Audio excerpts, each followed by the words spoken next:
Hello.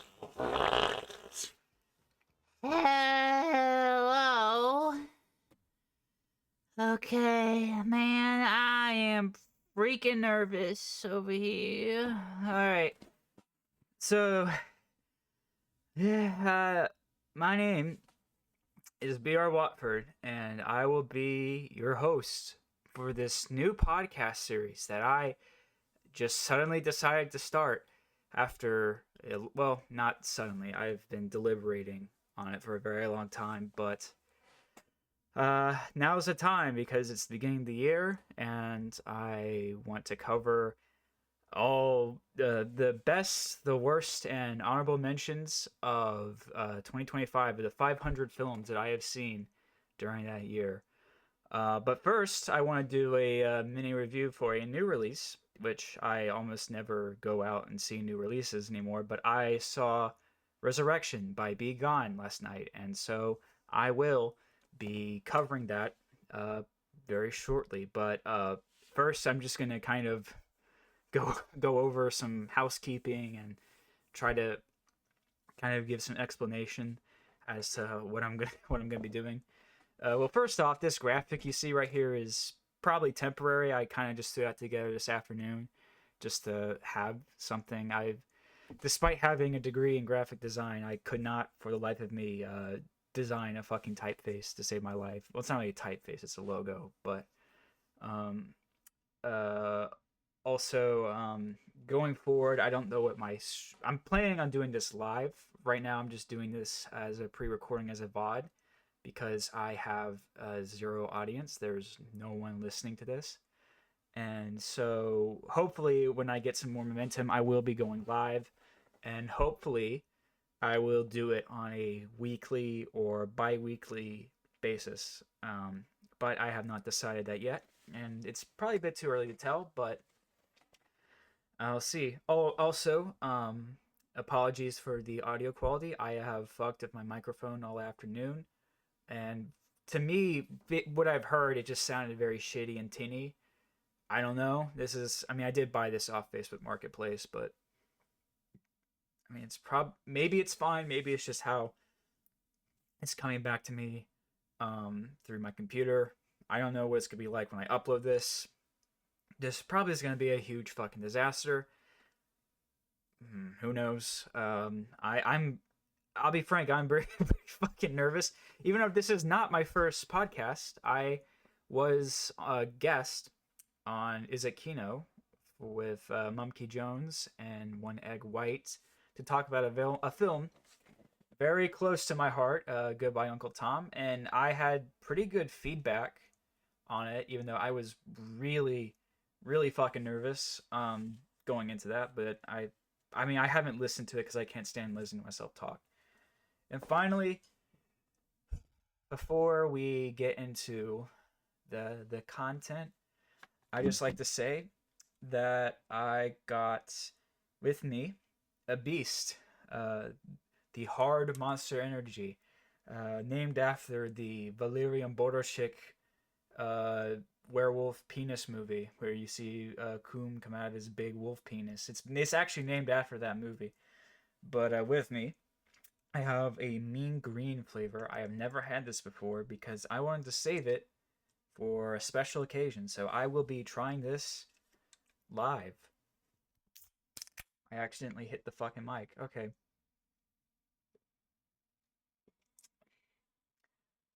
That's all right, I guess.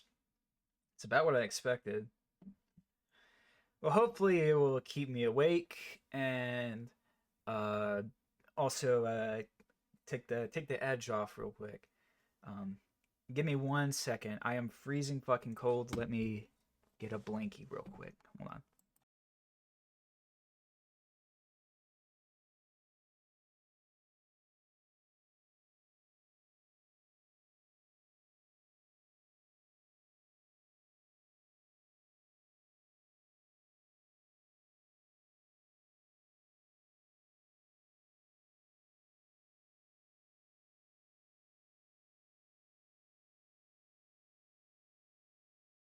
All right, I'm back, and I'm all snug pilled. So hopefully I don't start fucking shaking like Michael J. Fox while I'm going through this. Okay. Okay. All right, let's go through it. All right. So, last night I went to go see Resurrection by Be Gone, a new release. I was let off work. I had work. I was on call this weekend. So, thankfully, I had the opportunity to drive out of town to the nearest city to go see this. And let me just get this out of the way. Let me get my fucking theater rant going. Whenever I just it's I have my tolerance for film people has really really waned, especially when it's in person. So about a year ago, I went to go see Lawrence of Arabia at the same theater. They were showing it in 70 millimeter, and they were showing it on New Year's Day. So I got there, and it was packed. There was a shit ton of people there, and they have an intermission. So I had a lot of opportunity to hear, just like both on. Well, let me just get first off.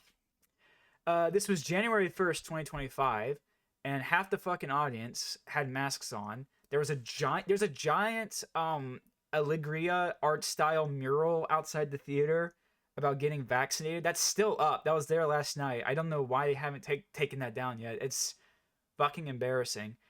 But so like half the audience has masks on.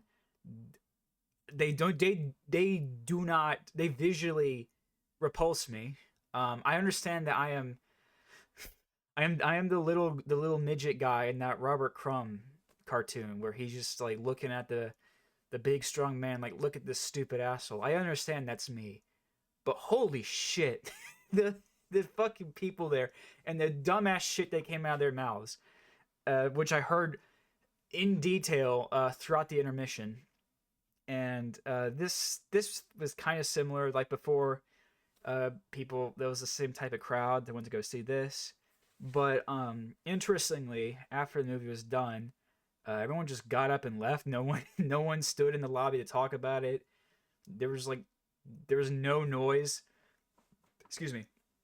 Throughout the entire film, and that's I'm guessing that's because they didn't really know what they saw. But I'll say just to speak for myself, that I thought it was pretty great. It did live up to my expectations. This was pretty much the only besides Mass State Lottery. Oh, speaking of unique viewing experiences with a unique audience, I attended the premiere of that film in Athens, Georgia, the United States premiere. And I may or may not be talking more about that, so I'll save my thoughts on it. But, wow, like, so besides Mass State Lottery, this was my number one most anticipated 2025 release, which is not saying a whole lot because I have very little interest in new releases. Almost everything I watch is at least 30 years old, probably 40 years old, more accurately. But it pretty much lived up to my expectations. I'm pretty familiar with Be Gone. I watched Kylie Blues, his second feature about, honestly, in 2019. I watched it, and I thought it was okay. But then much later, I watched Long Day's Journey to Night, which I quite enjoyed. It's about the same quality as level. Fuck me, dude. It's about the same level of quality as this, but I prefer this a lot more because of the obvious fantastical elements to it. And my favorite thing that Be Gone has done was a short film that he did in 2022, I believe, called Short Story, which is fantastic. I loved it. It's probably my favorite release of this fucking decade so far. Literally so that's the number one best thing I've seen released in the 2020s. Below that, not even kidding, is Buck Breaking, but that's a different conversation. But I was excited for this because there was, based on the synopsis on Wikipedia, there were some science fiction elements. That is pretty, if you actually watch it, it's pretty minor. It's Well, it's like the framing device. If you don't know, it's an anthology film, and each segment is sort of dedicated or based around one of the five senses, including a sixth one, which is supposed to represent the mind itself.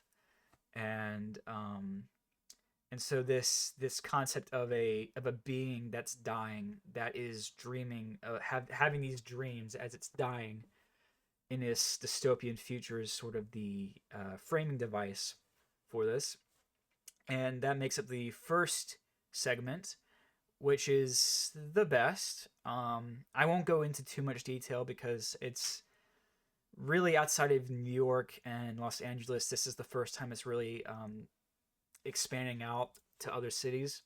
That's how I was able to see this. But um, the first one is the best. It is an homage to silent film, which is pretty difficult to pull off. I've seen a lot of people try to do this. Maybe drinking this fucking monster shit was a bad idea.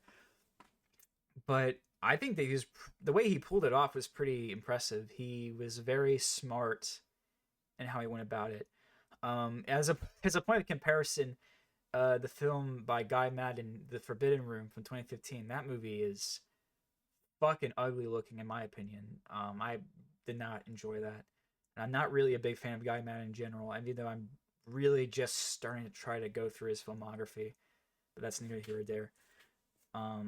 And Hundreds of Beavers, which just looks like green screen. But this looked pretty fantastic. It's full color. He didn't try to recreate the sort of the tinted look that a lot of silent films have. It's full color, but he did shoot it in 18 frames per second, which is a more subtle creative choice, technical choice, but I think it really worked for what he was trying to do. And obviously the production design for the first segment is, well, the production design throughout the whole thing is fucking great. And it's so nice being able to see a movie where you can actually fucking see the environment. And that's just a whole issue I have with modern filmmaking at the moment. There is a recent video essay that just came out about the haptic cinematography, which really just said things that I've been thinking of for a very long time. But to me, it's kind of like that whole that video essay meme of how important sound design is, which is 100% true. But it's like everyone knows that by now, and it doesn't seem like anyone's really applying that. But here, it's like you really have a good the production design is fantastic, not just in the more opulent opening, but the second segment has this sort of noir 1930s look to it, very industrial, and that really looked great. And you had these nice wide shots. It's just nice to see a fucking movie where 90% of the movie isn't a close up and everything else is out of focus, and you can actually a movie of actual blocking and consideration for, and I'll talk about that when I talk about the worst films I've seen this past year. But it was a really great experience. It looked great. I'm surprised he hasn't fully made the transition to film, because he did shoot a couple of his short films on 16 and 35 millimeter. But I'm kind of glad he's sticking to digital, and well, he has to be for some things, because there's a segment in this that is a 30-minute long one take, which would be impossible on film. So, but I think it is good that he is sticking to digital, because I think the dilemma that at least I face as someone who wants to make films is that, and who's, well, I'll talk about that later, but is that digital is not going anywhere. And I think instead of, I obviously prefer film 100%, almost 100% of the time. But I think we need people to kind of, in terms of aesthetics and basically pushing the medium of digital cinematography forward. Because a lot of like the gripes, at least when I was like getting into film criticism and film and all this shit, and like around 8 years ago, a lot of the gripes I had with what I thought was digital filmmaking really is just different. I swear to God. Okay, I keep burping. Uh, is really just like really shitty creative decisions by the filmmakers. It's not necessarily intrinsic qualities of the technology itself. It's just that the artists making this shit are just have like these stupid creative impulses. So I like that he's sticking to digital cinematography and is making something that looks as good as it does. Um, uh, but and I really kind of love like the surrealist logic of a lot of like these segments. Oh yeah, I'll just let me just real quick. I'll address some. I did look. I didn't look at any reviews beforehand. I'm trying to get out of that habit. After I got out, I did. And people were bitching about anthology format. I mean, I do wish the whole movie was like that first segment, even though that probably would have cost much more to produce. There were literally like 30 production company logos before. It was insane how many. I didn't look at the budget at this, but I imagine it's probably not that much. But still, there was a lot of fingers in this pie. Um, but I do even like the individual segments that are not as obviously fantastical. I still really really like, and they have a very kind of, especially the third segment. I really like the more. That's much more like a fantasy spiritual kind of shit that I'm into. Um, but my thing with anthologies, going back to that point, is that I think anthologies really only work if it's one director. Because like the best anthologies, like Creep Show or Quaidon, they're all by one director. If it's as soon as you have more than one, it just completely fucks up everything. And there's usually only one or two that really like work, and everything else can be barely justifies their own existence. Um, and I've also heard complaints about the pacing. This was 2 hours and 40 minutes, but it really flew by for me. And I was pretty locked in to this. I mean I am like a fucking zoomer who has a completely shot attention span, but I was really, I mean, when I'm in a theater, it's pretty easy for me to pay attention. I've never fallen asleep in a theater. The only time I almost got close to that was during The Nun 2. And that's probably more indicative of The Nun than the the theater going experience itself. Um, so uh, I'm one of my childhood, since I was a kid. One of my dreams was to one day own a home theater, because when I was about 6 years old, a family friend of ours had a home theater, and we went over to their house to eat dinner, and we watched Jurassic Park, and that scared the shit out of me. And I remember the entire movie. I was 6 years old, and I remember pretty much the entire experience of watching it for the first time in that home theater. I even remember the DVD closet they had. I remember they had a copy of Lost in Space, the '90s movie. Um, so that was a very vivid experience I had. So I would love to have one for just for the that like, so I can be able to fully immerse myself in films, but also so I don't have to go coexist with other fans of cinema, because I'm wanting to fucking kill myself while watching Lawrence of Arabia with these people. Um, but I will say, the only in terms of pacing, the only issue I had was the I want to say the fifth segment, the single take segment, that kind of dragged on for me, and that was a bit more indulgent. But even then, that's like relatively minor. Um, but if you, yeah, now that it's playing in more accessible theaters, if you can see this, I would definitely recommend going to see this. I'm pretty sure. I mean, Janus was really pushing this release, And it seems to like have really caught on in states. I looked up last night that it was number one at the Chinese box office, which I couldn't believe. When I think of Chinese box office, I think of like the Wolf Soldier movies or something like that. I don't think anything like this. So I was so good for Be Gone that he was able to, you know, he probably made a decent amount of money on this. I'm willing to bet. I haven't checked. I don't know how transparent they are with how much money they made, but and I'm sure Janice will release this on home video with their like contemporaries line. I had no interest in anything. Well, besides God, well, I have some issues with Godland. But that could be. I don't know. I might own that on physically. I don't know, but I would definitely get the physical release of this because I would love to see the type of filmmaking that went into this and the behind the scenes. I got the this movie reminded me a lot of a film from I want to say 2022 or 2023. I'm pretty good at dates, but these past 5 years, I couldn't tell you what fucking year anything happened in. But called A New Old Play. It's also a Chinese film with a lot of elaborate sets and it's similar runtime. Has a kind of similar format to this.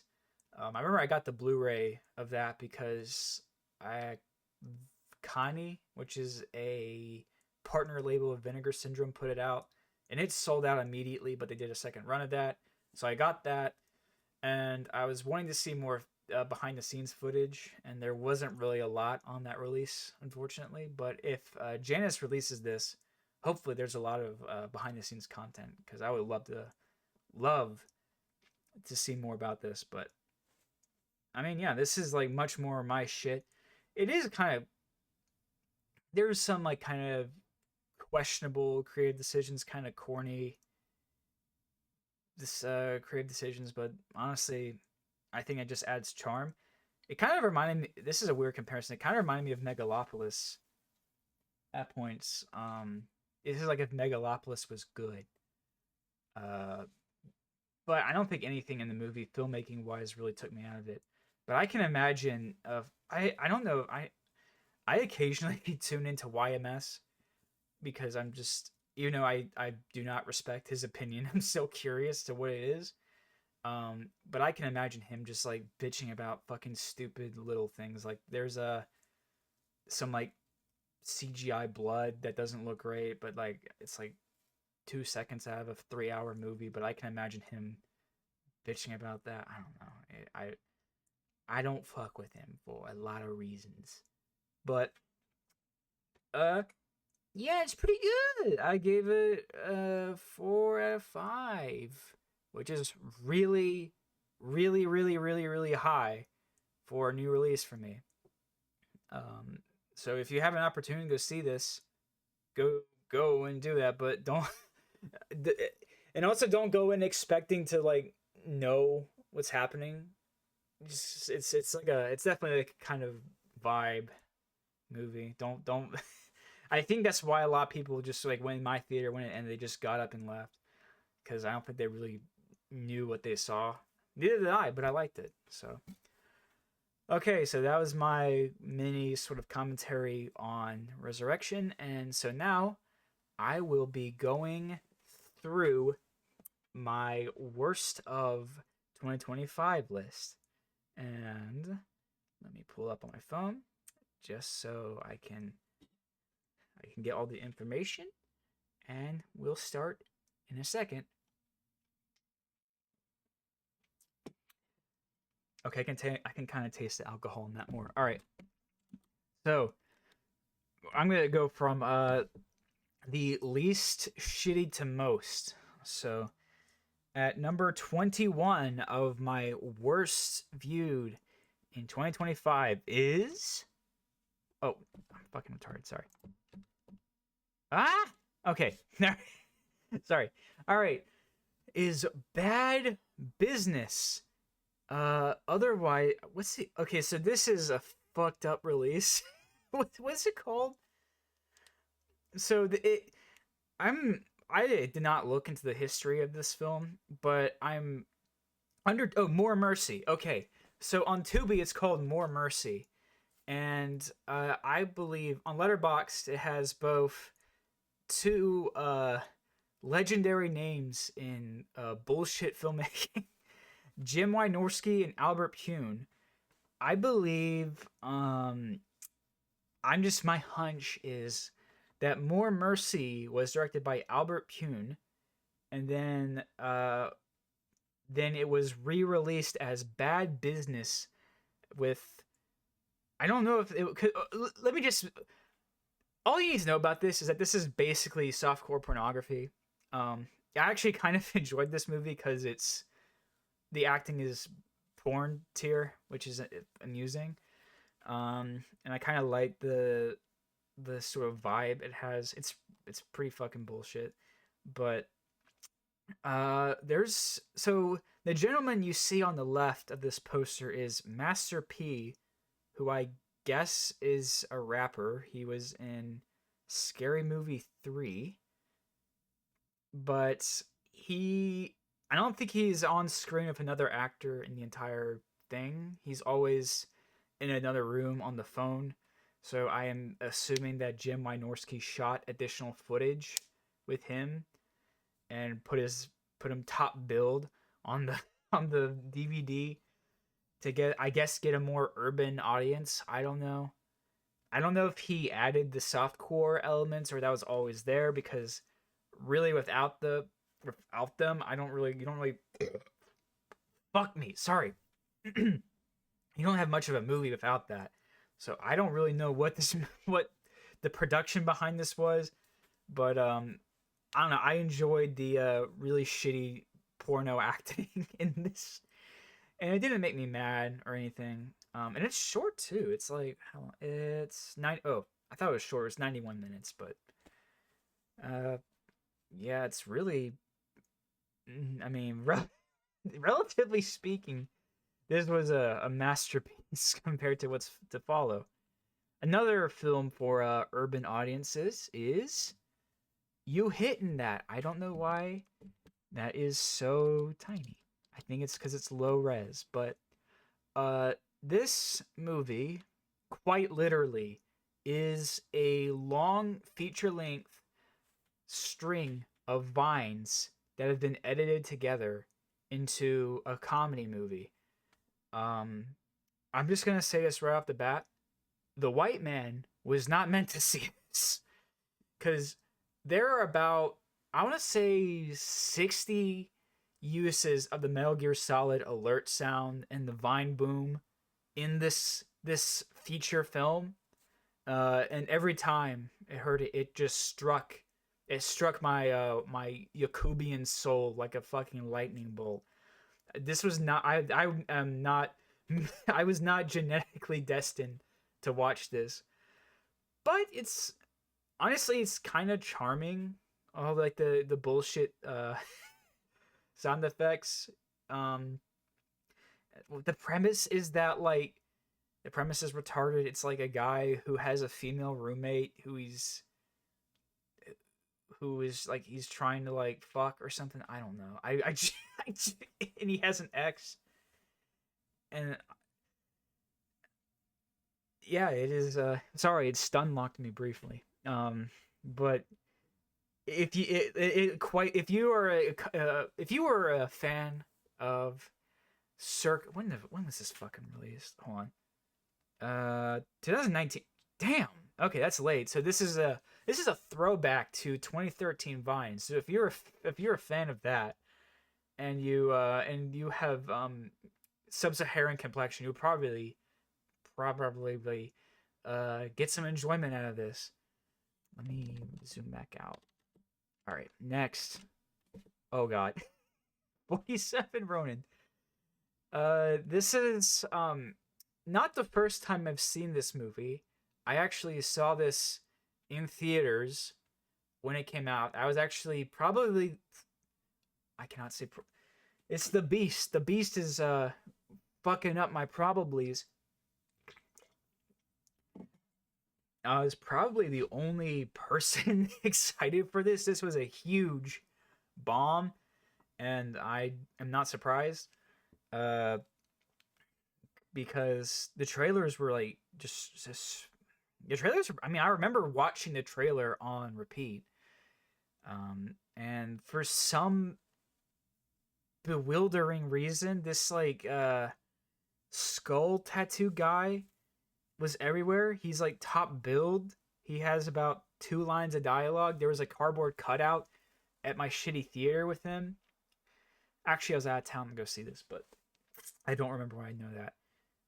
And the cast is weirdly stacked. I am not sure why.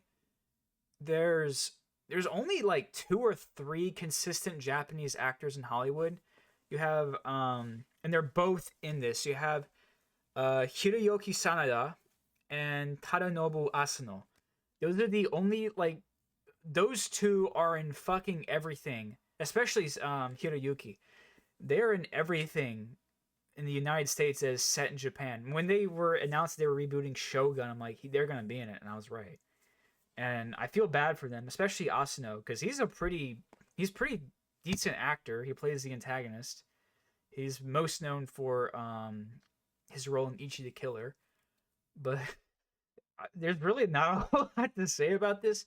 There's one noteworthy moment about with Asano where he like it seemingly almost breaks character, and like I think he could sense that he was in some fucking stupid shit. But really, the biggest issue with this movie is that my point with bringing up the cast is that they're all pretty good actors. I've seen them in good shit or like all right. I hate actors in general, but they're fine. It's a real disservice to them who are English second language, and you give them this fucking script to work with. The only person who speaks English as a first, actually, the 2 people is Keanu Reeves, who's on Xanax, and the fucking skull tattoo guy who's in the background. It's, like, it is like really fucking hard to watch. And like, I don't really know who this was for. I guess for me, because I was a big fan of like big CGI mythical creatures when I was 12, I guess. But I was like, I don't know, I remember being mildly disappointed by this, and then revisiting it several years later, 12 years later. Surprisingly, it does not hold up. Next. Oh god. So, Ahmed Saves America is the vehicle animation for the beloved Jeff Dunham character of Ahmed, and I think he does several other voices in this. And I'm gonna be real with you, I don't remember a whole lot about this. And I have no foreknowledge of Jeff Dunham and his comedic chops, but I was not impressed with what I saw in this. The animation's like not Flash, like Toon Boom. I don't know if that existed back then when they were doing this. Sorry, I'm getting too comfortable, and that's why I'm like drifting into a slumber. But what was it? It was like it's his origin story. He was a brown terrorist man. He got blown up, and then he became a skeleton, and then he goes to America and meets Peter Griffin, who lost all that darn weight. And there's something about like a rodeo or something. I don't fucking know. Next. Oh god. Okay. So I was trying to get more in. This is the Gateway meet. Sorry, let me introduce this. Who fucking directed this? This fucking bald man, Ron DeCaro, the baldest man ever to live. This man is fucking bald, and when I say he is bald, you know his character. So this is one of those extreme. Well, it's not quite like Guinea Pig, because Guinea Pig is just in August Underground. They're just like straight, like unadulterated torture pornography. This tries to have characterization, it's not good. What is it? It's like it's the premise is that it's about like these Satanists that live in like the whitest New England town you've ever seen, and they're kidnapping and torturing people. And this guy, who kind of looks like the lead of Disturbed without the big fucking fish hooks in his lips, he has a daughter, and is like he's exposing the daughter to torture. It sucks. It's bullshit. I really don't understand the appeal of these. I'm not like a prude when it comes to violence at all, but like you're not watching them for the effects. The effects are not good. They're not creative. It's not shocking. There's not a lot of characterization. It's just like the acting is fucking terrible. There's no atmosphere. It's shot in like I mean, you could make something shot on like mini DV creepy, but it's all available lighting. It's not atmospheric at all. I don't understand. Like I guess like maybe like ironically people watch this kind of shit. I don't know. I'm kind of in that camp.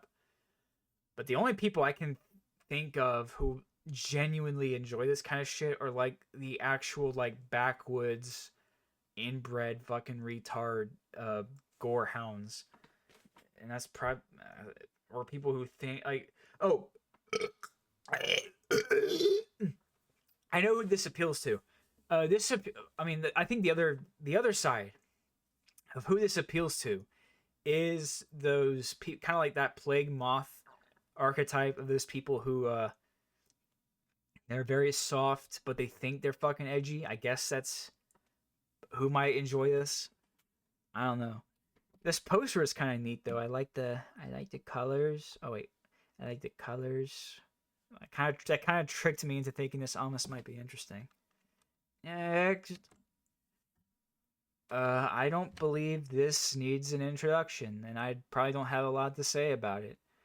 Um, Besides the fact that the lead actor is a true cell. Next. Okay. So this is a film I did not put on of my own free volition. This was on television on some fucking network like TNT or what's the other one? I don't think Fox is still around. I don't know. But this was playing in the break room of my place of employment, and for that reason, and my coworkers were fucking loving it. So for that reason, this is a designated certified coworker classic, and really watching this, I think we really need to to issue Ready Player One an apology, because honestly, Ready Player One's like Andrei Rublev compared to this shit. Like it is, like it's like I mean, Ready Player One is in terms of like the sheer quantity of shit it throws in your face. It has this beat by a significant point, by a significant margin. I probably shouldn't have gotten. I probably shouldn't have drank for this.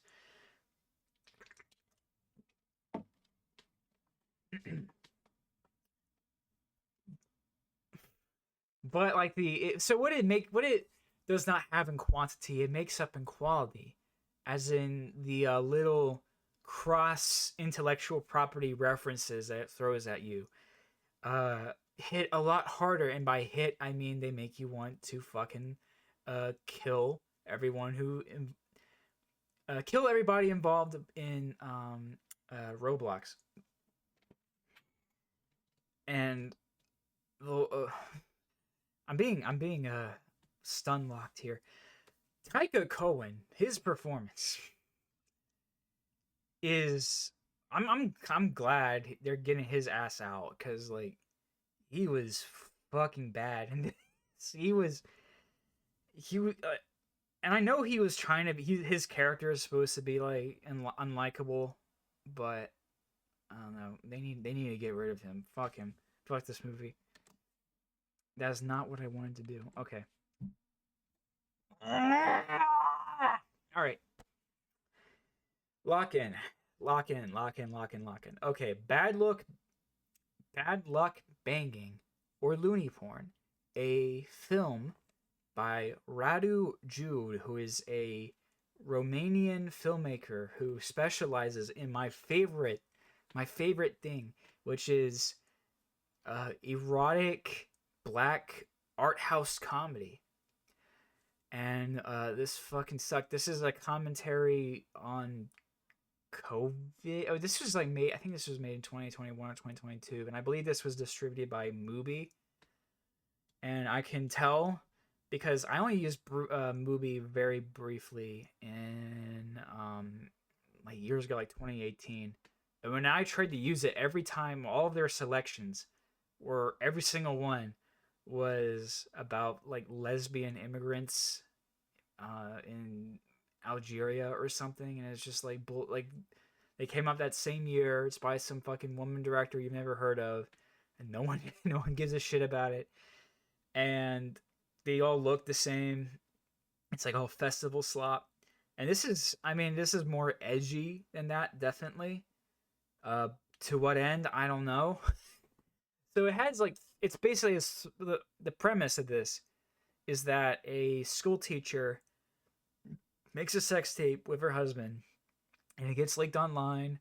It's said during COVID, and parents are upset at her, and so like the first third of it is like her like daily routines and her dealing with like her character being assassinated because it got leaked or something.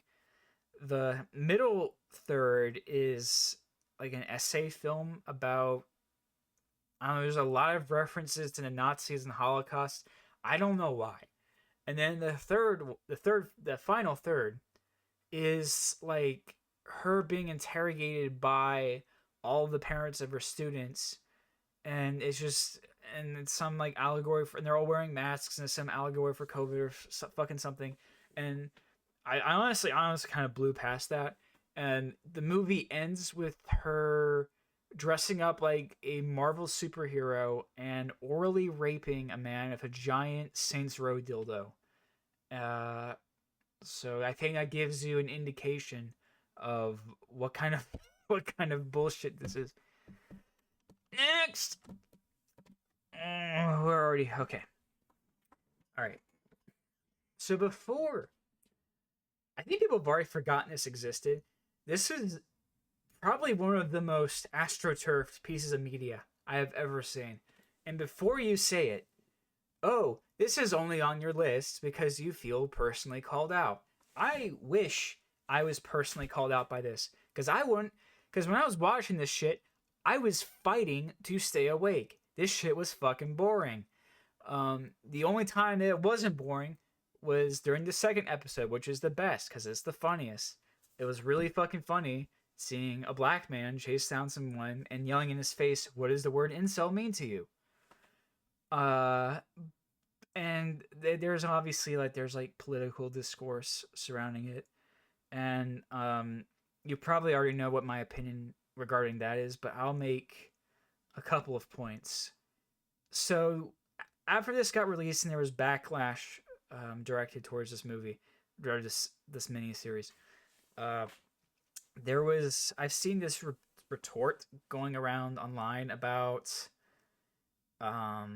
what was it like? Oh, because the creator, because people were mad because they believed it was based on a specific incident where a migrant killed his girlfriend from Africa, and people were saying that wasn't true because they quote the creator said it was a general representation of the rise of knife crime in England. So first off, that's a half truth. There are two creators. There's Stephen Graham and the writer, and I believe this was Stephen Graham's idea. He is on record on Wikipedia. He is on record saying that he based this off of a couple two specific incidences, and they were one was definitely a migrant, and the other they have not released the identities of the perpetrators. And the writer is the one who said that this is based off of the general trend of violence in the UK. Uh, so that's a lie, kind of. But even from that perspective, if you look at the numbers, that doesn't really disprove the criticism.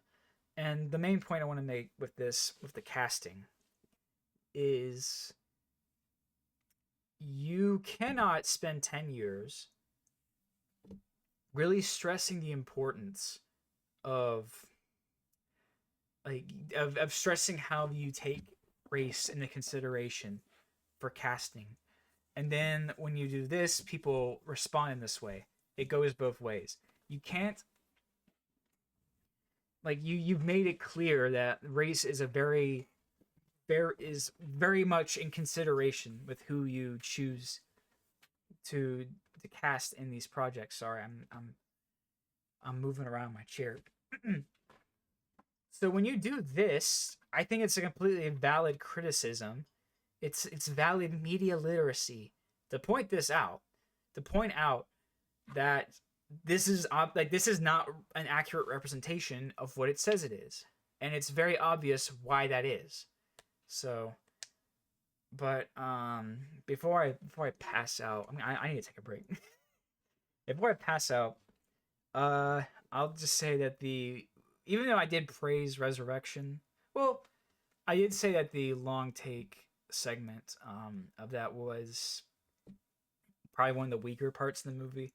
But we really need to stop lionizing these or I don't know. I think like we really need to fucking quit it with the one take shit because it's really not that impressive right now. I feel like now the technology has made it pretty accessible, and it's really to me this just feels like a, a means to add artistic legitimacy to this project. But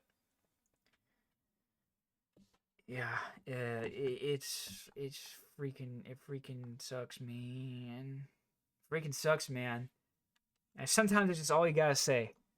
Next, The Invisible Man, directed by Lee Wanell, and this came out. I remember when this came out in I want to say like early 2021. So this was like the only movie that came out around that time, and people fucking ate it up. And I just it is I don't know. It did to me. This is made for like the therapy speak people. I it's just not very.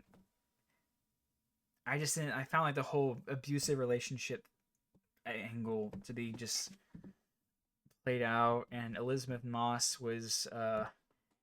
I'll be nice and say she was miscast. I really don't remember a whole lot about it. It's just I don't know. This is. Oh, I think I have the point I wanted to make with this is this is very indicative of a general trend in in horror specifically of where horror and I'm going to talk about this more later where horror has become very domesticated and it's becoming the new monoculture because it's which I think is well I'll talk about that. There's a film I'm more passionate about later. I'll expand upon that, but let's see. Oh, fucking hell. Right. The Misogynist, directed by some asshole. Let me see who directed this. My fucking phone is killing itself. Um, Michael Matteo Rossi, or Rossi. And this came out in 2013, so this is very much predating the whole manosphere shit, which is, I guess back then it was more of the pickup artistry trend, the pickup artistry movement. But and it's I'm honestly struggling to remember what fucking happened in this. It was like this older man who's in a creepy, dirty basement, like talking to some young guys about how to like psychically beat their women in submission, and his wife is like a sex slave or something. I don't remember what the fuck this was. Um, the only thing I really remember from it was the vibe, which was it felt like a Pure Flix movie in a way, like the way how it was, like the acting, the way the actors look, who they casted, the performances, the look of it kind of reminded me. It felt like this was like visually, it felt like a Christian film about the evils of atheism or something. And I don't know, it's I guess it's prescient if you depending on your point of view, but it's really fucking stupid and not really worth your time. Oh god, woke. Oh, hello, Eric Roberts. This will not be the last time I see you. And this is not even the first movie on Tubi named Woke that I've seen. This is the other one. And also the other Woke is also playing off Jordan Peele. Except that one was going off of Nope. And this really what this film is just a gender swapped, lower budgeted, really low budget remake of Get Out with some of the worst audio you've ever heard. And I really don't have a lot more to say about it, except that the other Woke is a lot more interesting. The other Woke, I mean, the title and the poster that I used were obviously going off of the whole of Nope, which came out more recently. But that one at least like kind of did its own thing, even though 95% of the movie was them sitting in chairs. But yeah, this I don't really have a lot more to say about it. All right, Repossessed, starring Leslie Nielsen and Linda Blair. This is definitely the oldest film on this list. Most of the 2010s and 2020s are usually very overrepresented in my worst of lists, but this is from 1990, and it was hard to watch at points. It was really fucking unfunny. Um, Speaking of older films that were distilled cringe, I'm surprised I didn't put Cecil B. Demented by John Waters in this. I was that like just barely missed being added, but it like I could not believe a 55-year-old man made that. But really, this was just like tragically unfunny. Like the only thing I liked about it was the opening credits and the song, and that's it. I think there's actually one kind of funny. What was it like? The son was talking about PCOS or something. There was that. That's the only other joke I remember in this fucking movie. Feed. Oh look, in the upper right hand corner, you can kind of almost see a nipple. This was directed by what's his fucking name? This is directed by the guy who did Lawnmower Man. What's his name? Brett Leonard. And I actually found his LinkedIn account, and I was seriously considering sending him a message on LinkedIn, asking him why he made this. This might be one of the worst looking movies I've ever seen. It is, and I get it's intentional. It's trying to be uncomfortable and creepy, but good lord, it just looks like fucking dog shit. It's just a very unpleasant movie to watch, but it's not interesting enough. Doesn't it, the thing is though, I can tolerate unpleasant movies, but it has to have like something to it, and not even like a point. It has to have like atmosphere or interesting filmmaking, but this doesn't really have anything like that. It's just like Silence of the Lambs, but it's with a guy who likes fat bitches. And the opening scene is based on the dude in Germany who was trying to eat, like the gay guy who cut his boyfriend's Peter off and put it on a frying pan and ate it. That happened in that movie. In that movie right there, the one you're seeing right now. Feed by Brett Leonard. Please, I need to add him on LinkedIn so we can collaborate on our next project together. Feed 2. Man, man, man, man, man, man, man, man, man, man, man. I I consider Alex Garland to be an op. When Alex Garland is on my on-site list, and this was almost worse than what I expected it to be, which was really fucking impressive because I was going into it with abysmal expectations, and it's just like the thing with like I was saying with adolescence, where I wish it was like rage baiting me because then I would at least give a shit about it. That's kind of what I was hoping with Civil War. I was so excited when Civil War was announced, like, oh, he's gonna make a political movie. I want to see his dumbass, retarded fucking political takes done in a spectacular fashion. And he was too much of a pussy to do it. Instead, like, and he could have easily, like, what he was like attempting to do was like he he wanted to have it that like the always like the fog of war, like you don't know what's going on, there's misinformation out there, but he doesn't provide any of that, so you're just left with nothing.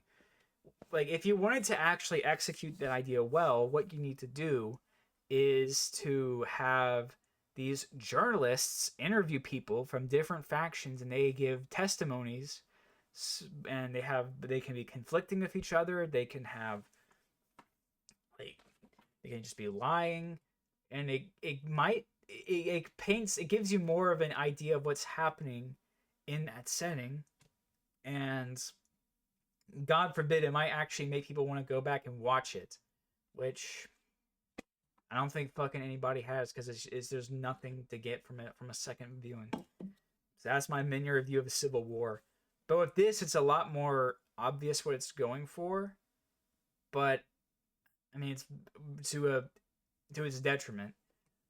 But like it's just so fucking stupid and juvenile, and I don't know. I'm genuinely, if I were him, I would have just straight up like re- done revisionist history and said this was satire. Because if you told me this was satire of like the bone chilling A24 shit, I would believe you. But I don't think he's embarrassed by it, and just to remind you that they're giving Elden Ring to this guy, so fuck him. Slay. This is my first to be original film, and shockingly, I mean, it actually wasn't as. It was about like 2% less terrible than I thought it would be. I thought this was going to be the worst thing I've ever seen because this is like designed to irritate me, but it really wasn't. It's literally just From Dusk Till Dawn with drag queens, and they even say it in the movie, which I do not know why people still do this to this day, of referencing other movies, better movies, in their fucking movie. I don't understand it. Um, the only character that was really fucking annoying was the little Elliot Page person. Um, besides that, it's I'll give it credit. It was not as horrifically annoying as I thought it was. This is only annoying, not like the worst fucking thing I've ever seen. So good on you. Good job, Tubi. Tubi is killing it. Okay, we're almost done with the worst ones. I need to take a break. My voice is giving out. So this film is called Bruh.mp4, and I fucking hate this movie because there's nothing Bruh.mp4 about it.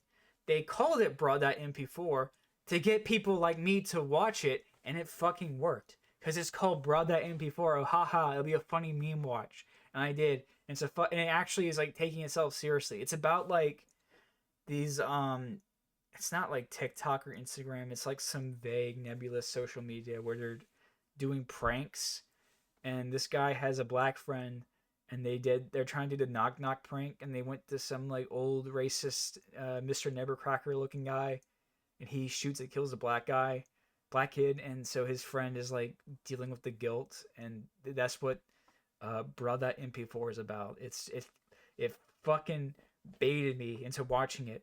I guarantee you, when they were filming this fucking movie, it was not called Brought That MP4. They call it that to get fucking eyes on it, and it worked. Fuck you. This is okay. We're in the top three worst fucking. Wait, are we in top three or top? No, this is number 4. Okay, like Free Guy, I did not watch this of my own volition. This was on the TV in the break room. And I say that because I actually vowed to never fucking watch these movies. I speak like, oh, I just realized I forgot to make my point about horror movies of men. I'll just have to say it another day. But like, I just couldn't believe that. I remember when the new like the reboot came out in theaters. I remember seeing like a poster for that in my shitty budget theater, local budget theater. So I watched this of like no like without seeing the first two. I have absolutely no interest in seeing them. I hate the Creeper's design. He looks fucking stupid. This whole idea is fucking stupid.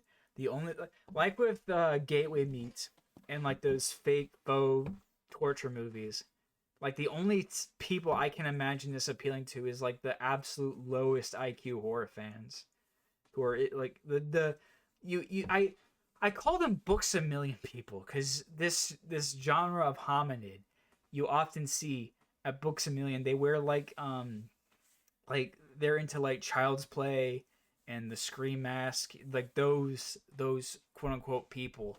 That's the only people I can imagine who actually give a shit about this fucking franchise. Like, irregardless of like Victor Salva and what he did, like this just seems like complete fucking trash to me. Like this, even for like the beginning, I don't understand it. All right, number 3. It, look, look, it's Eric Roberts again.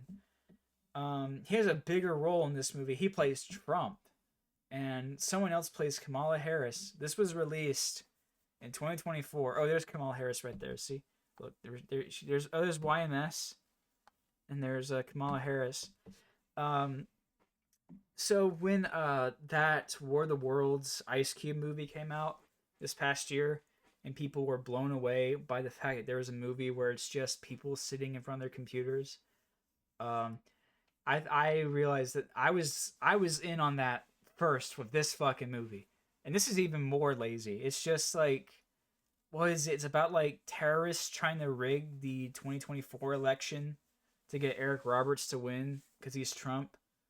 But he gets defeated with black girl magic, thankfully, and the movie was very confident that Kamala Harris was gonna win. And this was released like in like October, so it did not last very long in terms of its relevancy. And all like the neo-Nazi dudes who are helping Eric Roberts here, it's just like they're cut from the same cloth as the director. Who's the fucking director? Let me see. I usually remember these things, but forgive me for not knowing off the top of my head who Jason Benish is. And if you look him up on Instagram, he is the exact same kind of person you would think he is. But yeah, this is a Skype movie about defeating Trump, and it did not work. It failed at its mission, and that's why it's the third worst thing I've seen this year. All right, you may have noticed there's a political bias towards the films I have at in my worst of list, but I'll give you some conservative slop.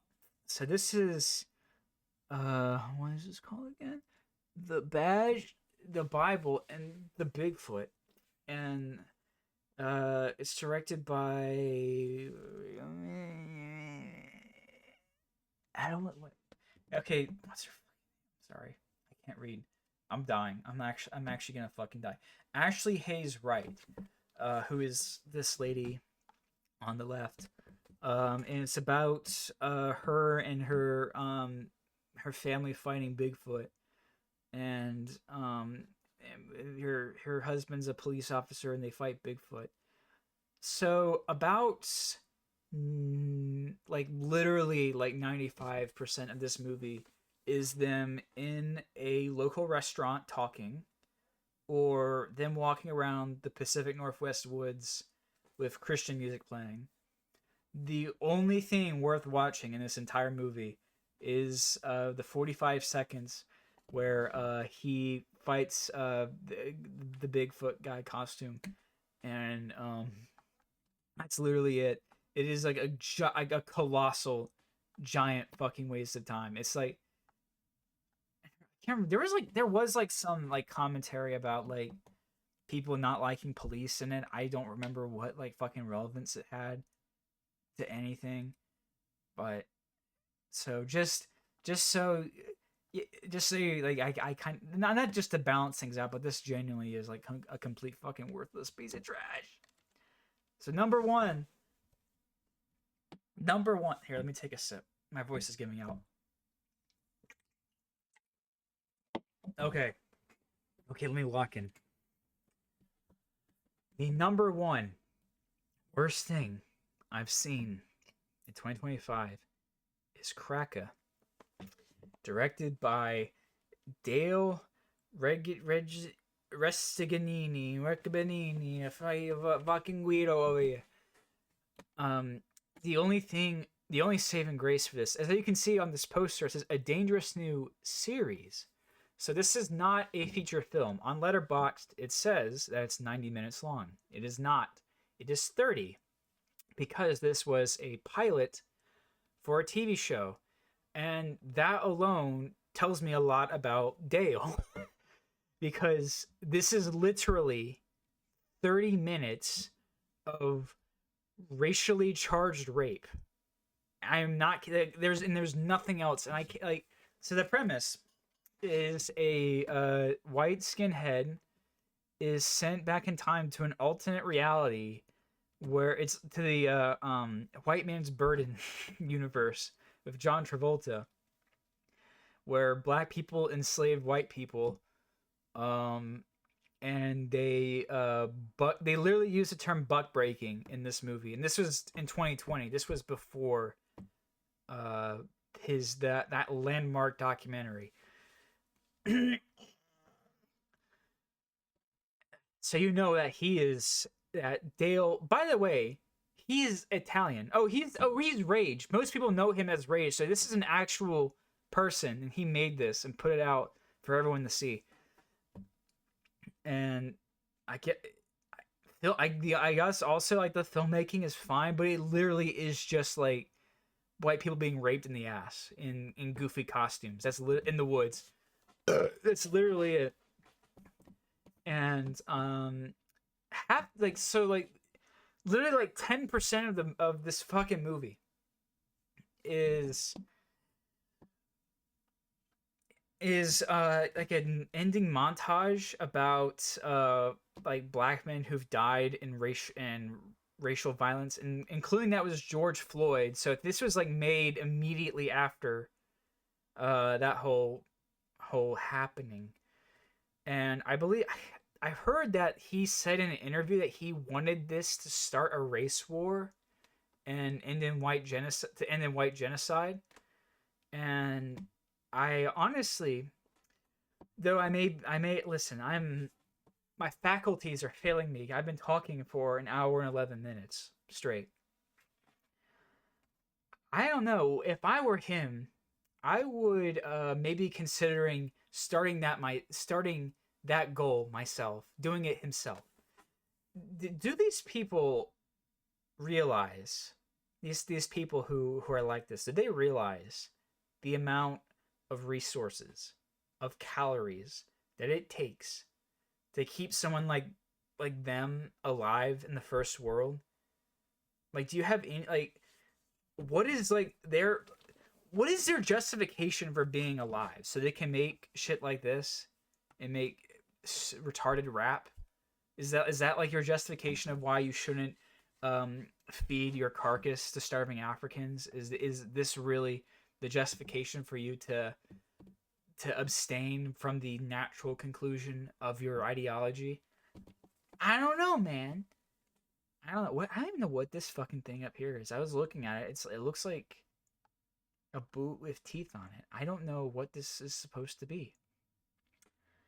But okay. I really underestimated my ability to talk for this long, so I'm gonna take a break because I'm dying.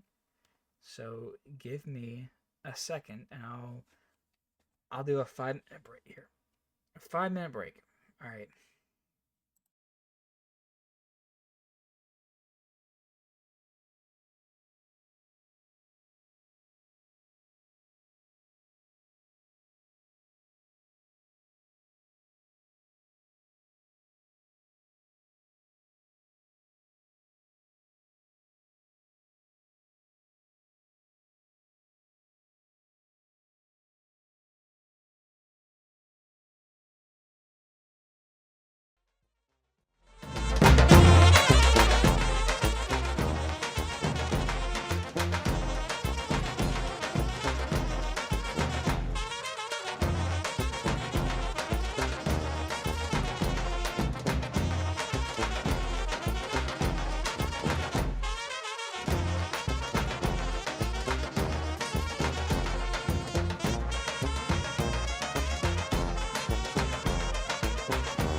Okay, I'm back. Ugh.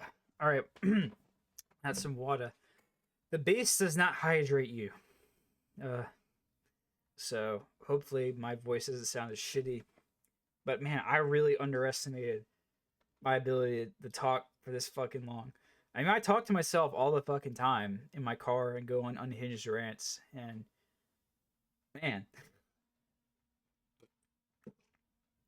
okay, all right, okay. Let's. Oh, and apologies, I forgot to unmute the music. But all right, so I was gonna go in more detail about my honorable mentions for the best, but I will try to keep it brief. So let's see.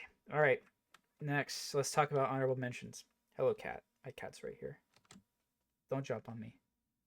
Don't jump on me. What are you? Oh no. Oh no, she's gonna do. Okay, all right. She's on my lap. All right. Oh no. Okay. All right. All right. So these are the movies, the films that did not make my best of list of 2025. So let me. Okay. I think I can figure out who's the directors. Let me pull up the list on my phone. This is a disaster.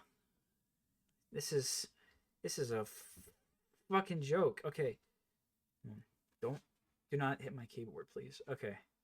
Please do not hit my keyboard. Okay. All right. Sorry. Okay. So at the bottom we have The Golden Fern by Yuri Weiss. Came out in 1963. It's a Czech fairy tale fantasy movie. I watched it for my birthday. It was pretty good. Next, we got Incubus, 1966, directed by Leslie Stevens, starring, I believe this might be the feature debut of William Shatner. And my big area of interest in regards to this movie is that this was, I don't know if this is the first, but it might be the first film spoken entirely in Esperanto, which, if you don't know, is a constructed auxiliary language created to communicate cross culturally. It does have a few native speakers by now, but generally, it's not. It has not been widely adopted yet. But it's also like a weird spiritual horror movie, and I actually really liked it. This has kind of middling reviews, but I quite enjoyed it. I like that. I got the Arrow release, Blu-ray release of it recently. Next is End of the Wicked from 1992, directed by Tico Benson, who I don't know. Uh, this one's a bit complicated for me personally because this is a Nigerian shot on video horror film about the opening. Like the first half is hysterical, is hilarious, um, and very entertaining. But I learned more about the context behind it.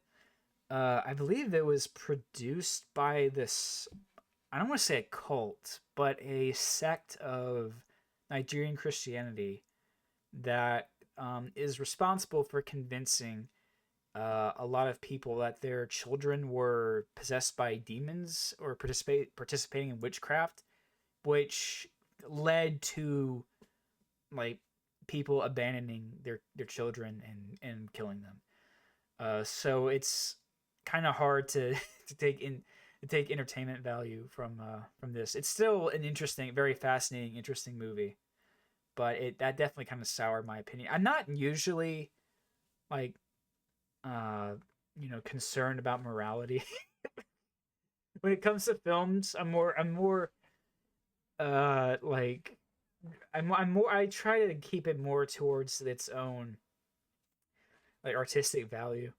But here, I don't know, something about it kind of rubs me the wrong way. Next is Ilya Muromets by what's his name?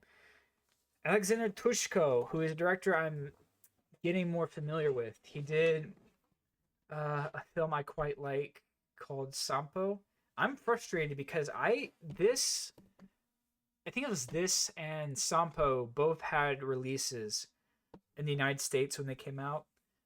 This came out in what, 56, and they were dubbed into English by Roger Corman and re-edited, and they are not very well received, those versions. But all of the ratings on IMDb and Letterboxd, fuck's sake, are for those re-edits, and so that deterred me from watching them for a while. But they're pretty great little fantasy movies. They look fantastic.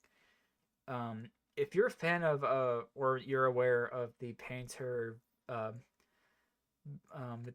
Vasnetsov, I believe his name. I'm failing, so that might not be his name, but there's a lot of direct references to his work in this.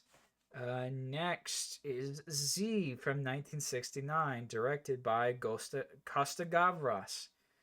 Next is The Mystery of Picasso by Henri Georges Clouzot, which is a documentary. I watch a lot of biopics on artists, and I find myself like less interested in the artists themselves and more of their work. So, but this documentary is all about like his actual process of drawing and painting. So if you're into that, if you're into art at all, like this is a must watch. It's very well executed and classy. Next is Nothing Lasts Forever by Tom Schiller, which has a bit of an interesting backstory. So this was a passion project by a direct Tom Schiller. I believe he was a director of a lot of skits on SNL. Um, and this was like his passion project. Lauren Michaels is an executive producer on this. Dan Aykroyd and Bill Murray both have cameos in this, and the lead is Zach Galligan. So this should have like more of a reputation and a release, but it was only screened I think once on Turner Classic Movies, and that's it. I don't know if there's some legal issues surrounding it, but it's never really had. I don't really know why. It's not like there's a lot of people involved. It's you can easily market this to someone, but I don't know. It's still in this weird limbo.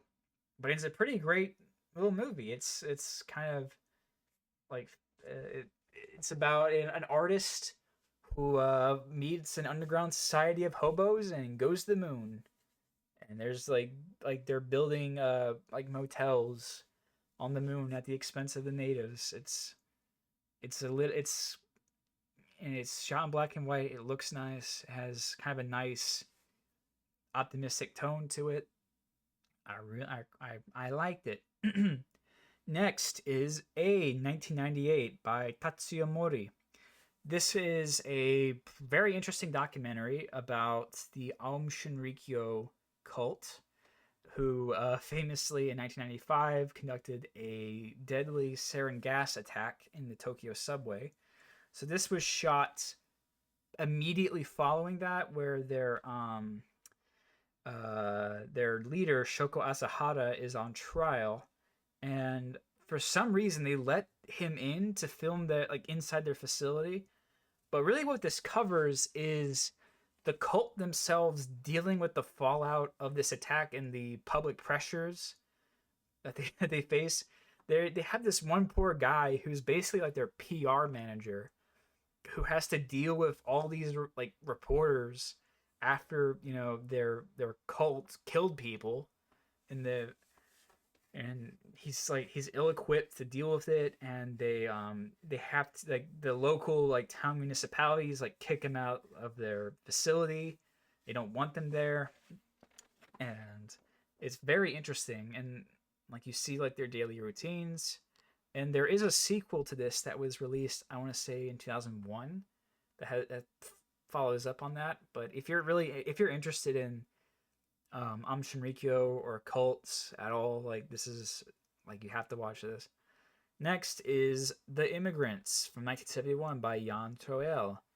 Next is Let's Visit the World of the Future by Douglas Smith with two S's, released in 1973. This is a weird like video art like kind of satire. It's like depicting a future world governed by gods who are like clowns. It's a very strange little. It's only 43 minutes. It's on YouTube, so if you I would recommend checking it out cuz it's fucking weird. Next is Phenomena, directed by Dario. Oh, yeah, you see it. Dario Argento, from 1985, and this is probably my favorite Argento. I'm not a huge fan of giallo and Italian horror, but I quite like that one. I like the monkey. I like Donald Pleasance. I like the music. By Goblin. It has like probably my favorite theme. Well, I like Suspiria's music a lot, but it's I like it. I like Phenomenons.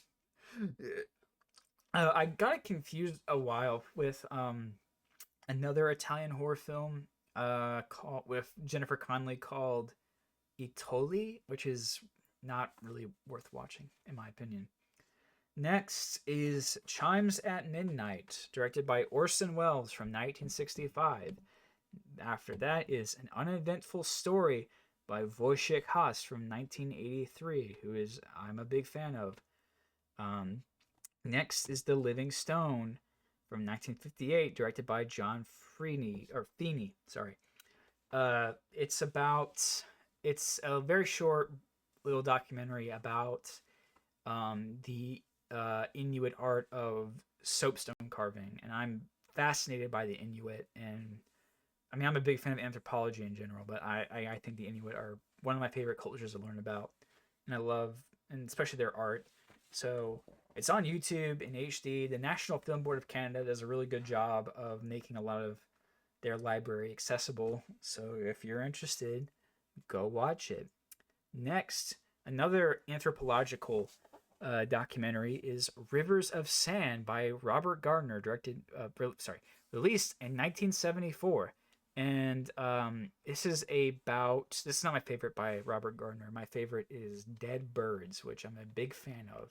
And I've seen quite a few of Gardner's work by now. But this is about a tribe in Ethiopia that ritualistically beats its women. It's it's pretty depressing, but fascinating. So if you're if you're into beating women, watch Rivers of Sand. Next is The Navigator, a Medieval Odyssey by Vincent Ward from 1988.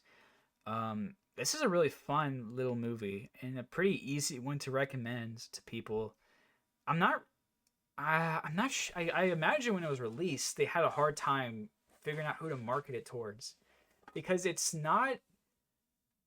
It's not so art house that it's inaccessible to people. And it's more like of a kind of adventure. It's like a. It's. I don't know, but I don't really see it appealing to like older adults. But it's too concerned with spirituality for younger audiences. So I'm not really sure. I guess if you have like a son who's really autistic and likes medieval history and Catholicism, I guess he would really like it.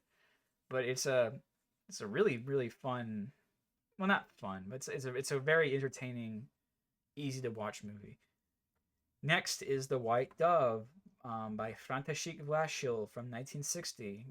Looks great, like all of Vlašil's black and white movies. For some reason, when he switched to color, his visuals really fell off. But this movie looks fantastic. It reminded me a lot of Soy Cuba at points. Next is Dragged Across Concrete by S. Craig Zoller. The Chud. Oh, I just docked myself. The Chud film of 2018. I really liked it. I liked this more than Bone Tomahawk. Even though I kind of have some issues with its pacing and some little nitpicks here and there, but I don't know, it's in terms of a more recent movie, I really enjoy that. And especially the climax is very well executed. All right, next, The Wages of Fear by Henri Georges Clouzot, who I mentioned earlier, released in 1953. This might be a bit too low for some people. This is very highly rated. I do prefer Sorcerer to this, but it's still pretty damn good. And even for like the 53, it really felt like something from like the mid 60s. It's very technically impressive. I still really liked it though. Next is The Golden Boat by one of my all-time favorite directors, Raul Ruiz, released in 1990. Sorry, I need to stop moving my legs. Uh, this is probably a good entry point for Ruiz. There's quite a I don't know. I'm trying to shill him as much as I can because I never see anybody on YouTube talking about him. Uh, they're kind, but I mean, there's definitely like a barrier entry because his movies are kind of nonsense. But this is a good starting point. This is one. I think this is the first English language movie of his I've seen. I think it was shot in America. Um, Most of the ones I've seen from him are in French, or Spanish. But sorry, my neck. It's pretty damn. It's pretty funny too. But this is a good starting point. I think if you put a gun to my head and ask what's the best Ruiz to start with, I would probably say Hypothesis of a Stolen Painting or Love Torn in a Dream is really great, and that's probably his most coherent movie. Um, but there's Three Crowns for the Sailor is pretty great too. There's a lot of you can there's a lot of entry points you can get into his filmography. But I might make a video about him someday. Who knows? Next is November by Rainer Sarnet from 2017. I was very pleasantly surprised by it because I avoided it for a very long time because it was marketed as a horror movie and it's not. It's like a dark fairy tale movie, which is much more my kind of shit. And it's really not a horror. I think it's not even R. I think it's PG-13. And it has.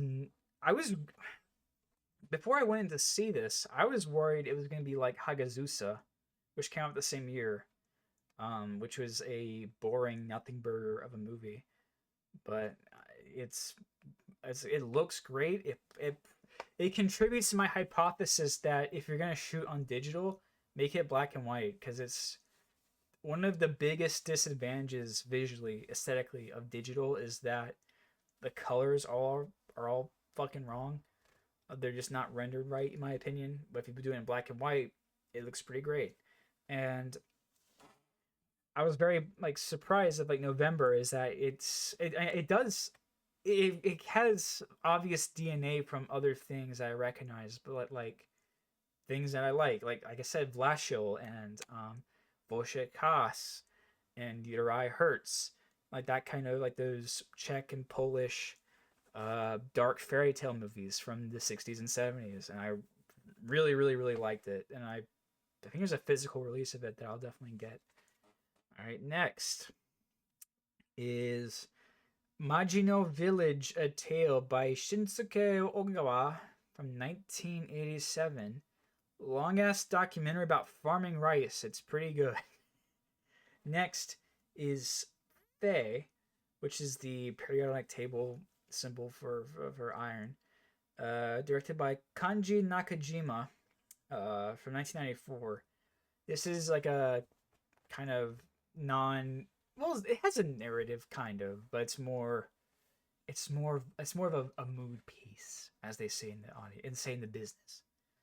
So it's pretty great. Next is Inquietude or Anxiety, directed by Manuel de Oliveira. You're gonna hear that name a couple times more. From 1998. This is a little anthology of three segments. The first one is about a writer whose father is trying to convince him to kill himself. It's really fucking funny. The second one is about a guy who thinks his dead girlfriend's haunting him as a ghost, and the third one's about this weird cult in a cave. Um, Pretty good. It might have made my top list if I watched it again. And the last of my honorable mentions is Letters from Siberia by Chris Marker from 1957. Um, I need to get more into Chris Marker. I'm a big fan of Sans Soleil, and he's most famous for La Jetée. but I'm really interested in this region of the world of like Central Asia and Mongolia and Siberia. So I quite like this movie. So those are my honorable mentions. Thank God I got through them relatively quickly. Okay, now for the best of list. Let me well, the best of list is going to go by fast because I don't really have a lot to say about most of them because they're just, I don't know, you just kind of resonate with it or you don't. So, but there are there are some wild cards in the mix. So first, like the first one, I gotta hold on, I gotta take a shot of Beast. All right, and some water. I was worried it's gonna be like 3 hours long, so I'm glad at the end. Okay, so at the bottom, of like best to worst, or like the worst list. Sorry, I'm gonna start from the weakest to the best in this list. So it's inverse. This is a fucking disaster. Sorry. All right, let's start. So at number 13 is Magic Lizard by Sempoti Sans from 1985, or in its original language, Kinka Kayashi. This movie is fucking psychotic. And the most psychotic thing is that if you look at this poster, I almost dropped $200 in buying this poster. But everything you see in this poster happens in the movie. So good, except the lizard does not quite look like this. He's a person running around in a big stupid costume. Apparently, the idea for this film was that the director's nephew went to Australia and brought back a thrill dragon, and he saw him running around like a little man, and he thought, yes, I'll make a film about that, and so he did, and it's fucking psychotic. The plot happens off screen. There's like aliens that come to Bangkok and abduct, like steal like a gem from like a Buddhist temple, and they go to the moon, and so like the Hanuman statue comes to life and chases them to retrieve it. And you don't see them until the end of the fucking movie. And the rest of the movie is just fucking hijinks of this lizard running around. And so this didn't make my best of list. I love this movie. It's a wonderful movie. But let me also preface this by saying I can tolerate abrasive, annoying languages. Like my favorite sounding language is Hungarian, which a lot of people think is an ugly language. But let me be honest. Thai and Southeast Asian languages are fucking hard to listen to, and it does not help when this fucking lizard is voiced by a woman. That's already like having a woman in your film is already like, what are you doing? But like she like will not shut the fuck up. It's like literally like for like 90 minutes. So I literally had to mute the movie, and I mute the movie, and it was fine. I loved it. I let it enter my soul, and I was full of joy. I was full of joy when there was an underwater sex scene in this children's film. I think it's a children's film. I have no fucking idea. Where I'm not sure if it's consensual or not. I have no idea. It didn't look consensual. I don't know. There's no context to it. It just hard cuts to two people having sex in a river underwater, and they get eaten by an alligator. Oh yeah, I kick myself because I should have loaded up this clip because you have to see it to believe. But the lizard rides around like a carabao, a water buffalo, and there's a scene where he falls off of it, and it just shits in his mouth for no reason. And you see the green grassy shit leave his pink asshole and fall into the lizard's mouth. So that happens too. Wonderful film, 9 out of 10. Watch it. Okay, next. Crime Wave. Not to be confused with Crime Wave, also from 1985 by Sam Raimi. This is by John Pizes, who is a Canadian director. And but this has a I've seen Crime Wave, the Sam Raimi one too. There's not a lot of much to compare. I swear to God, I can't quit fucking burping. Sorry. I'm incredibly gassy today. In the poster it's one word, but right here it says two words. Because the Sam Raimi one is one word, but now I don't know. I'm just fucking confused over here, man. I don't know what's going on. But it's the premise is that it's about a screenwriter who's mute, who is working on. He's trying to like come up with an idea for a color crime movie, which is a genre that doesn't exist. Sorry, my cat scared the fuck out of me. And him like struggling to come up with ideas and getting investment for it. And he's like, and he's helped out with his by his neighbor, a little girl. And it's stylistically, it's going for like kind of like that Douglas Sirk 1950s color melodrama, and it's pretty successful at emulating that style. I'm usually like I was talking about with Resurrection. I'm usually against filmmakers trying to like recreate an older style of filmmaking, but here, I mean, one is done very, very well, and in a way, it's not very flashy or in your face. You don't really pay attention to it, which is, I think, a very good sign it was successful. So this is a pretty easy movie to recommend. It's kind of hard to find, but it's pretty funny. There's some humor that feels a bit too modern, kind of too ironic that I didn't think land. But most of it I thought was pretty good, pretty entertaining, pretty. It's an easy movie to get along with. Unlike number what number is this? 11. Steel Mask versus Blue Abyss by Paulo Roja from 1988, which is a weird essay film slash biopic on Armando de Souza Cardoso, who's a modernist painter from the early 20th century. I forgot to another. I just got so much to say, man. I just have to keep adding and adding on bullshit to come out of my mouth. But I'll warn you now that for some reason, I don't know why, but Portuguese cinema has been massively overrepresented in my top of the year list. I don't know why. I just really got into it this year. But and this is not even the last time you're going to see Paulo Roja show up on this list.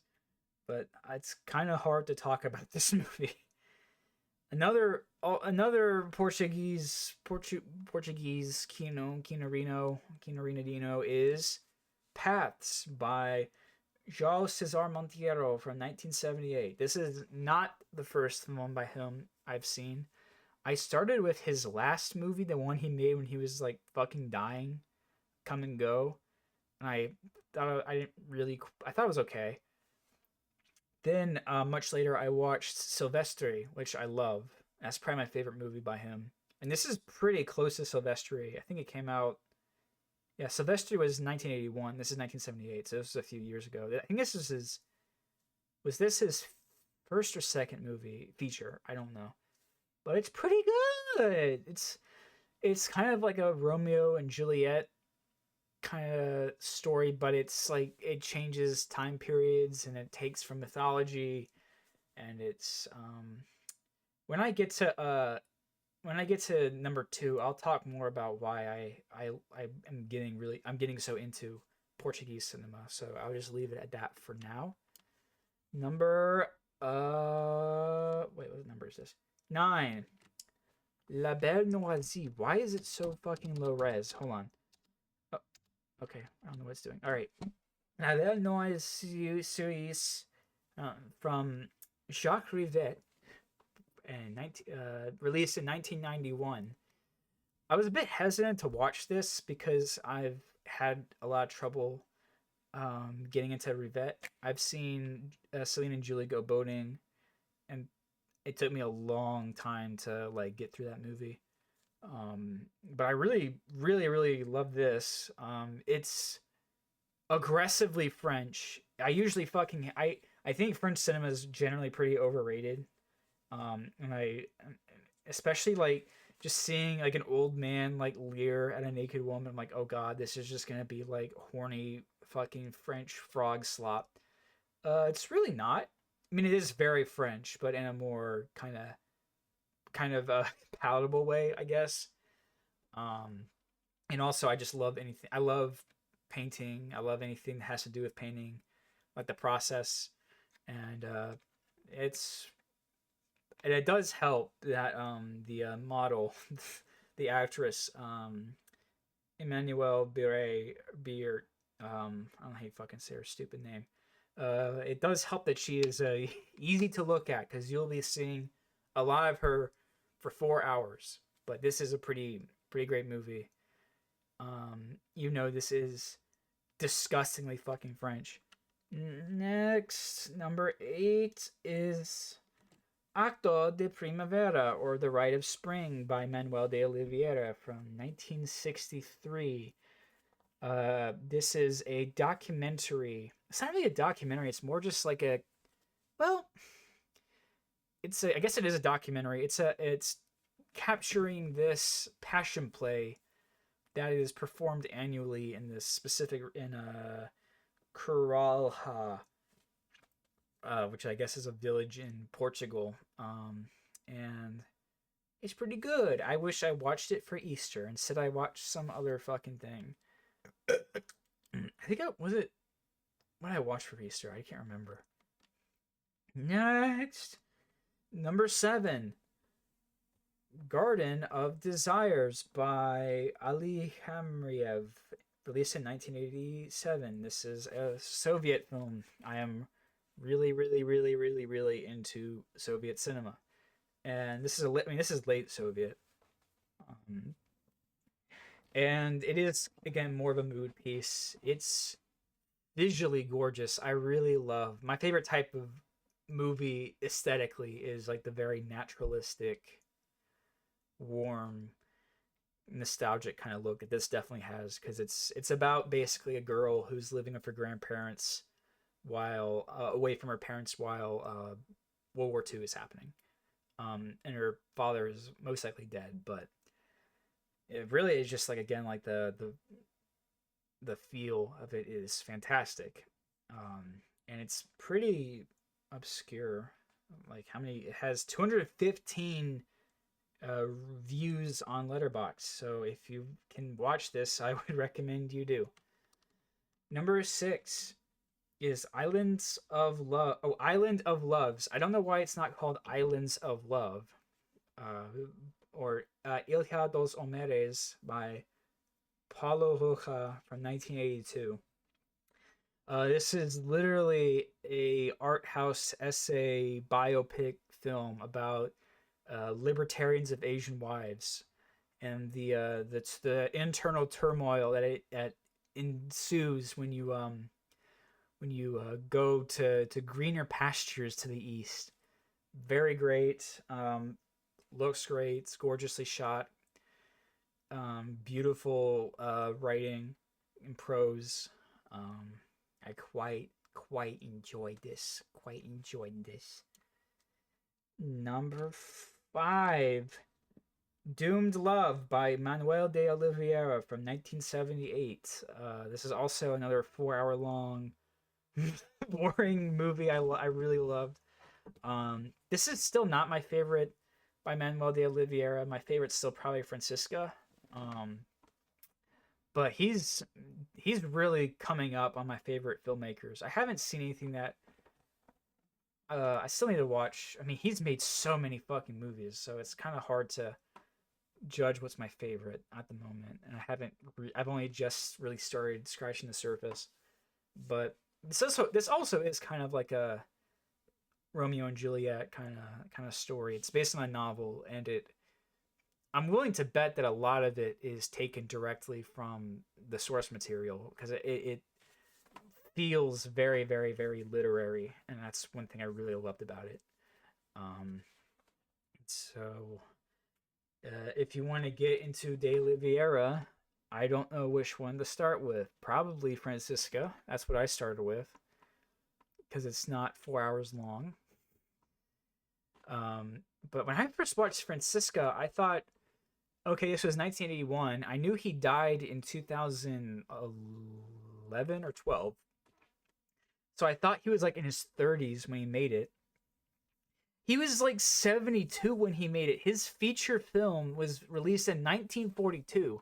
This motherfucker died at like the age of like 106.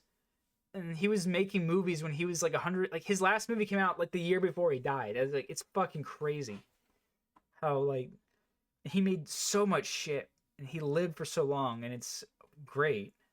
So I wish I going forward I want his work ethic and longevity. So that's number 5. Number 4 is Bad Company. If you thought everything up to now was gay art fag bullshit, you're right. But now here's something that's a bit more, um, I guess, masculine. This is a revisionist western starring a very young Jeff Bridges. I think this came out the year after Last Picture Show. So I'm not sure how old he was when this. Oh, by the way, this is directed by Robert Benton and released in 1972. Actually, yeah, 2 years after Last Picture Show.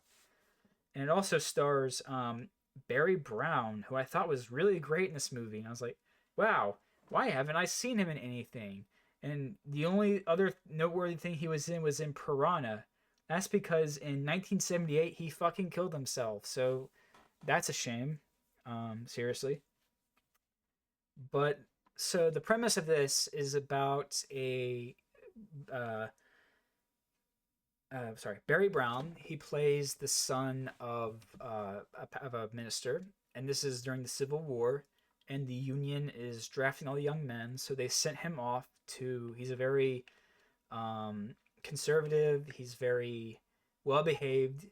They're sending him to go off to live with his extended family to avoid the draft. But on the way, he runs into Jeff Bridges, who is part of like this like gang of youngsters who are going out west, and he tags along, and his sense of his like good Christian morals begin to decay when he's among the bad company. That's why it's called that. It looks fantastic. It's shot by what's his name? I'm so stupid. What's his freaking name? Gordon Willis. It's shot by Gordon Willis, who is most famous for The Godfather. You could kind of tell in the interiors they have the same like raccoon mask look that you see in The Godfather, but most of this is shot outside. It's real. It gets really fucking brutal at points. And if you're a fan of racial epithets, I got some news for you because I think there's like 5 hard R's in this. So you're in for a treat then.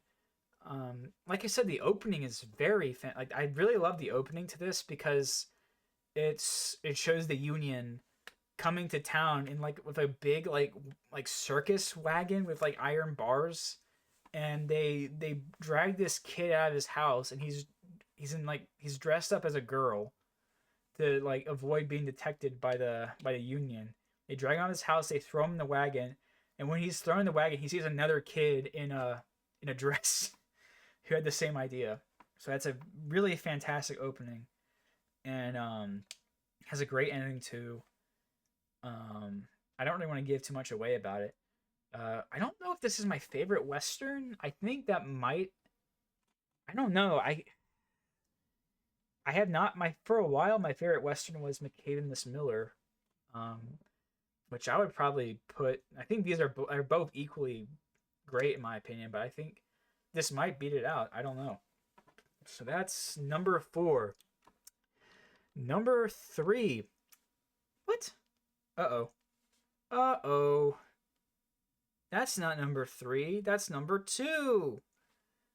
Shoot. Okay, I'll just talk about. Okay, I'll just talk about number two. This is not number three. Is not Anna.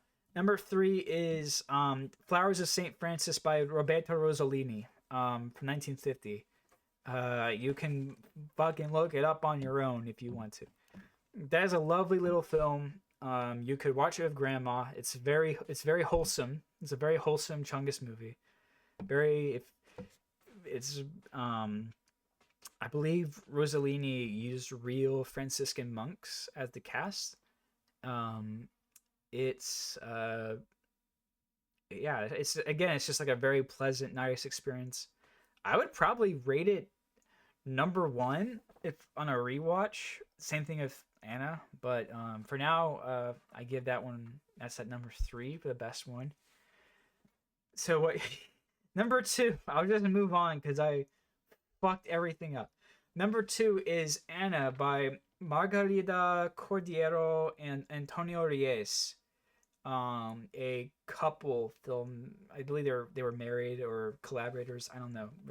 This was released in 1982, and I think it's pretty much wordless. I don't think there's any dialogue in it, and it's about a family in the Traso Montes region, and it's again more of like a meditative mood piece. I'll use this opportunity to kind of get why I'm getting so into Portuguese cinema. I guess is because I don't know. I'm usually like it has a very specific. All these have a very specific tone and feel.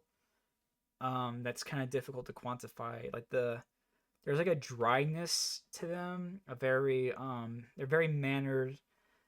They're very almost stilted, but in a I don't know, very kind of like almost like gracefully stilted. This is just bullshit. I'm just going off on some bullshit, but I'm almost at 2 hours, man. But like when they have dialogue, the dialogue and the performances are very theatrical and unnaturalistic and literary.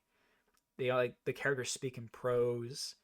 Like the shot composition is very like like kind of mannered and meticulous and painterly. I just like it. I just really like it.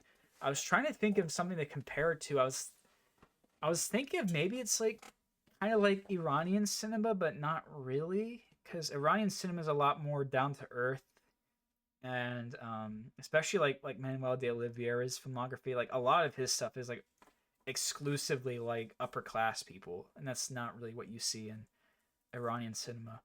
I guess the closest thing in that would be like Chess of the Wind, which is a great movie too if you haven't seen that. Gorgeous movie.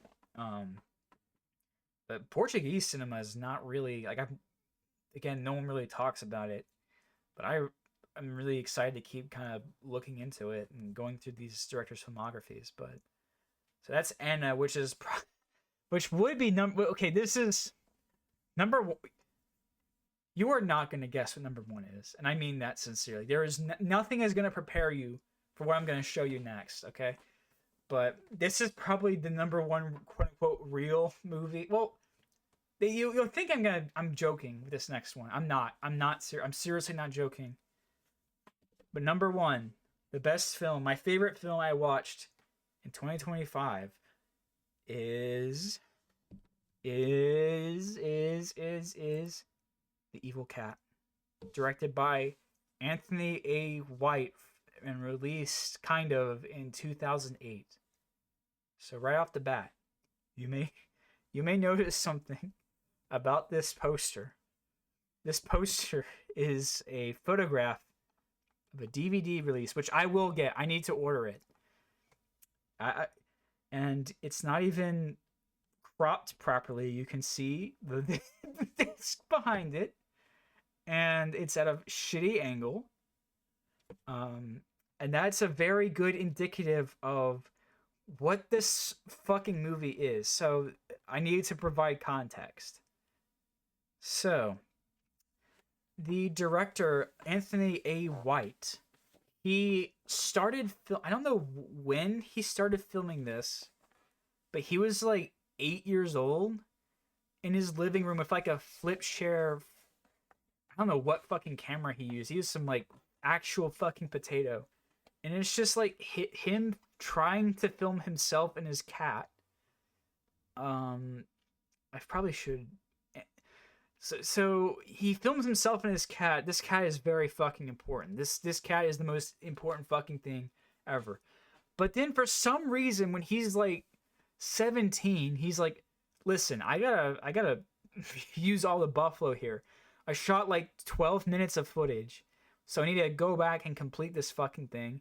So he did, and made it into a 53-minute mini feature. Uh, it's uh um the premise of this film is that there is a cat who is a demon, and he escapes from hell and he goes to Earth to kill people, and he does so kind of. So the cat, so the footage that he shot as like a 7-year-old, half of it is just like the camera's pointed at a wall and you hear him talking to the cat off screen because he's by himself and he doesn't have anyone else to fucking film him with the cat. And the cat attacks him, and by attacks him I mean like they like roll around the carpet, and the cat does kill like some other kid kind of in his garage. But there's this sequence, mind you, this is a 50-minute film. It's 53 minutes. I swear to God, there is a 5-minute long sequence of this old man cleaning his pool, and it's like Goodbye Dragon Inn. It is hilariously slow and boring.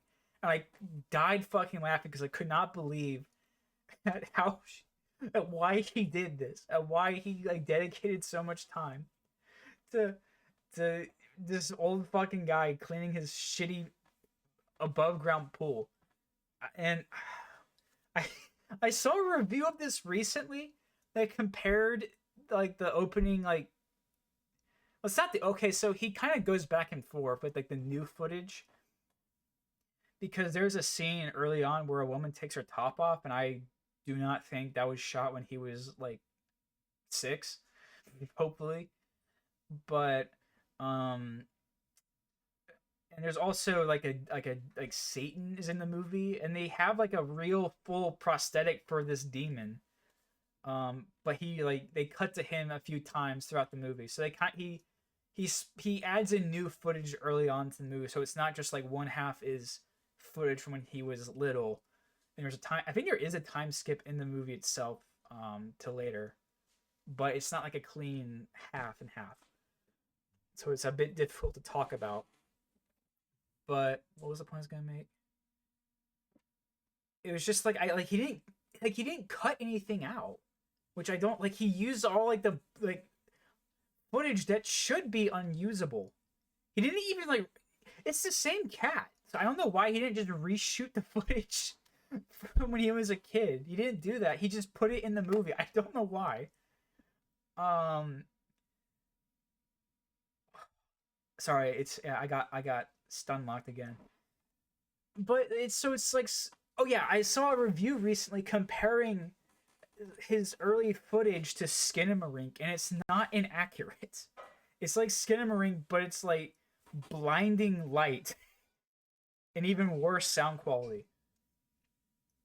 And then, but then, like, so I think there's a time skip. The evil cat, the titular evil cat, is still out there, and so Satan. There's a scene like when Satan's like talking to the cat, like demanding him to come back to hell, where like you could not understand a fucking word he said, and it killed me. It was just like it's just like a string of gibberish. Um, but so he resurrects like Spawn. He resurrects like two people to go to Earth to retrieve the the um the evil cat. And by the way, this cat is The actor for this cat has a very pure heart. He is one of the most docile cat. Like he gets thrown around and like manhandled a lot in this movie, and he is really taking it well. So he's not really what you would expect to be for a cat that's so evil that Satan himself fears him.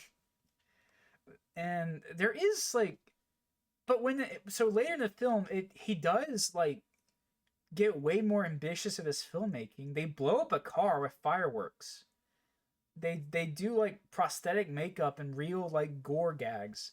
There's one actual cat related kill, which is a guy gets like his like he gets like hung and his neck cut with a yarn, and you see little paws like moving the yarn back and forth. It's just a joyous experience, unlike anything else I've ever seen.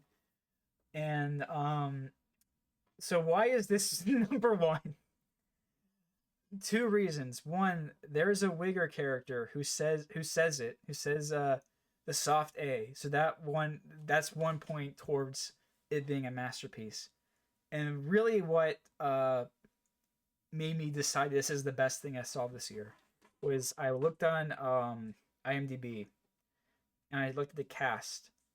And in the cast, they the cat they has like there's an actor named Tom White, and Tom White portrays the evil cat.